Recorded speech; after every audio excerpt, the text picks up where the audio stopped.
नमस्कार, बहुत स्वागत है आपका। आप देख रहे हैं किस्मत कनेक्शन और मैं हूं आपके साथ शैलेंद्र पांडे। पौष के महीने का आरंभ हो रहा है। बड़ा पवित्र महीना है पूजा साधना उपासना करने के लिए, लेकिन अगले एक महीने तक अब शुभ काम भी बंद रहेंगे।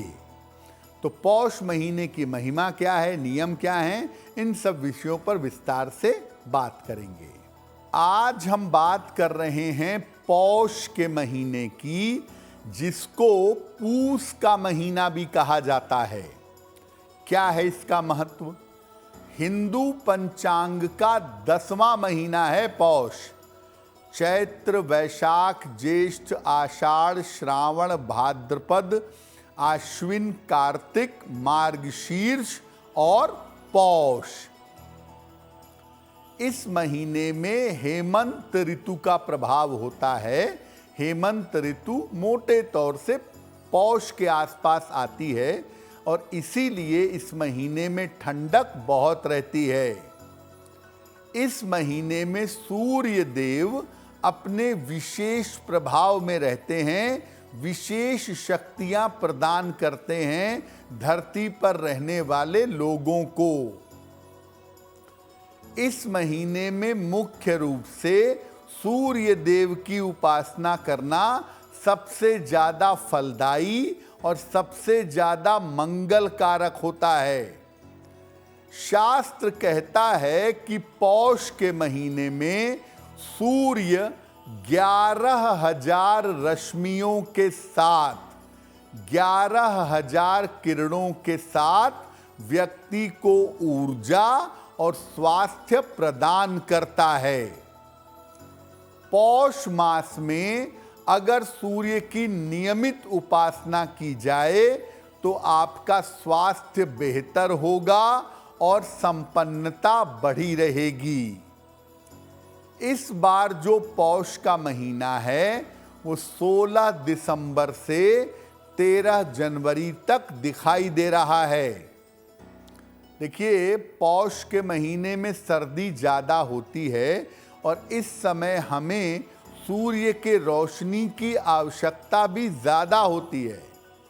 इसीलिए कहा गया कि इस महीने में सूर्य देव की पूजा करिए।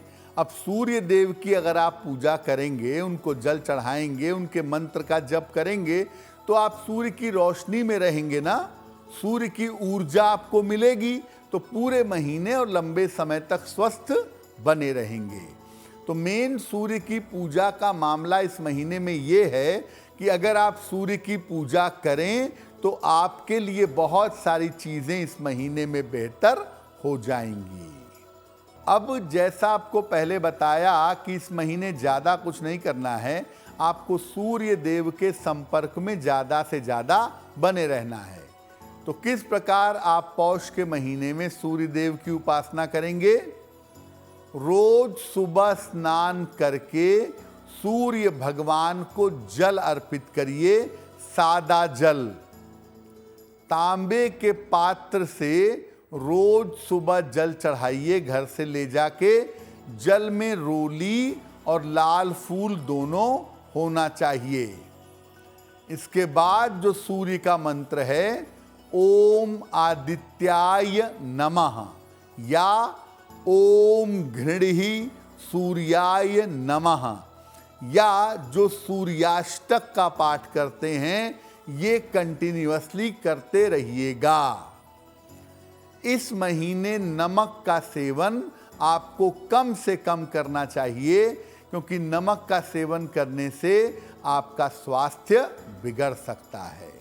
जो हिंदू पंचांग के महीने हैं उन्हें आयुर्वेद के दृष्टिकोण से बांटा गया है। तो अब ये जानते हैं कि पौष मास में खान पान कैसा होना चाहिए। देखिए, पौष के महीने में खाने पीने में मेवों का, ड्राई फ्रूट्स का और स्निग्ध चीज़ें जिसमें ऑयल कंटेंट होता हो, जैसे आप तिल ले सकते हैं, आप मूंगफली ले सकते हैं, ये सब आपके लिए अच्छा होगा। पौष के महीने में चीनी पीने के बजाय या चीनी खाने के बजाय अगर आप गुड़ का सेवन करें तो बहुत ही बढ़िया होगा। अजवाइन, लौंग और अदरक, इन तीनों चीज़ों का अगर आप पूरे पौष में प्रयोग करें तो आप बीमार नहीं होंगे।